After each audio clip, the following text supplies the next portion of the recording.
But what I'm going to talk to you about today is some of the concepts that Christoph mentioned, and indeed drawn not just from my last book, but perhaps a long series of engagements with these terms. First one is the Law Scape, which is this tautology. It's a thing that I've been trying to define for as long as I remember me. And that's probably a way of avoiding speaking about the law and talking about space, because that I understand better than law. Despite the fact that all my degrees are in law, I don't know why I did this.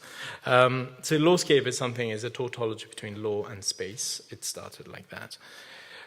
And then it will move on, but I'll explain as we go on. There's a continuation of the lawscape and how it coagulates into atmospheres. And there's a very big difference between these two, again, as it will become clearer as I carry on. But something that perhaps you can take out of this is that in this thing, I'm trying to offer you sort of three gifts in a way.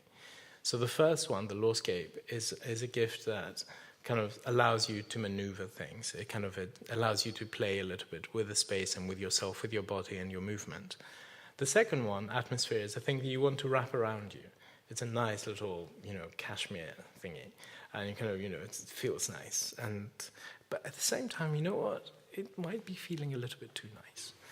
And the third little gift is the gift of spatial justice. And spatial justice is something that burns, that you hold it on one hand and you have to keep on juggling, because if it stays for too long, then it's not right. It kind of gets moldy and starts smelling. And so the idea of these three things, they're gifts, or in German, poisonous stuff.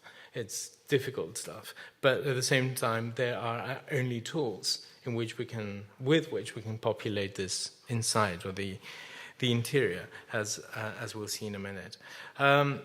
I'm going to be touching on what is generally considered to be the material discourse, materiality, as well as issues of immaterial, because I think that there's quite a lot of emphasis on the material now, and we kind of forget that the material has a very important immaterial dimension as well.